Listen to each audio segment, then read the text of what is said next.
நண்பர்களே, கோயம்புத்தூர் பயிற்சி நாட்களில் இது நாள் 2. ஏதோ அரியர் வச்சனால தான் நம்ம இப்படி சந்தோஷமாக டெய்லி விளாட முடியுது. அந்த வகையில் அரியர் வச்சதே நல்ல விஷயமாக தான் நான் பார்க்குறேன்.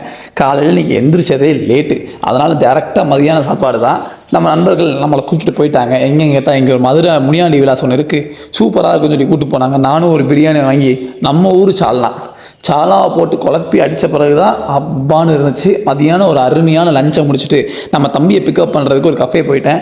அதுக்கு இருக்கிற கஃபே போனேன்னு கேட்டிங்கன்னா, அந்த கஃபே பக்கத்தில் தான் ஒரு டர்ஃப் இருக்குது. அங்கே தான் ஊர்வா பந்து விளையாட்டு இருக்குது. அதை விளையாடுறதுக்குன்னு இப்போ கோயம்புத்தூரில் நிறைய பேர் வந்துகிட்டு இருக்காங்க.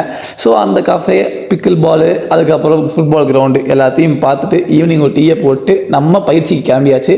இன்றைக்கி பயிற்சி பார்த்தீங்கன்னா 2 மணி நேரம் ஆட்டம் தான். வாமப்புக்கு நான் பால் எடுத்து கிறுக்குன்னு சுற்றிக்கிட்டு இருந்தேன். இன்றைக்கி நம்மளோட பதிவு எடுக்கிறதுக்கு ஒரு பையன் மாட்டினான். அவன்கிட்ட மொபைலை கொடுத்து பதிவு ஏறுறான்னு சொன்னால் வெறும் 2 நிமிஷத்தில் பயங்கரமாக எடுத்து வச்சுருக்கான். ஆனால் இதுலேயுமே நான் இல்லை. அதில் நானே இருக்கிற கிளிப்பை நானே எடிட் பண்ணி நானே போட்டுக்கிட்டேன். ஒரு அருமையான பொழுதை முடிச்சுட்டு, முக்கியமானது என்னென்னா வார்ம் டவுனு. ஏன்னா நம்ம கை காலெலாம் அப்படி ஒரு வலி. வார்ம் டவுனை முடிச்சுட்டு கொஞ்சம் மசிலுக்கு ஆக்டிவ் கொடுப்போமே அப்படின்னு சொல்லி புஷ்அப்பை கொஞ்சம் போட்டுட்டு அப்படியே நிமிர்ந்து பார்த்தா வானத்தில் அவ்வளோ அழகான ஒரு நிலா.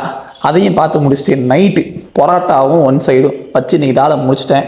3ஆம் நாள் பயிற்சி வீடியோவில் இடம் பெயர போகிறோம். அது என்ன நான் அப்புறம் சொல்கிறேன். அது வரைக்கும் ஜாலியாக இருங்க. ஃபாலோ பண்ணாதவங்க ஃபாலோ பண்ணி வச்சுக்கோங்க.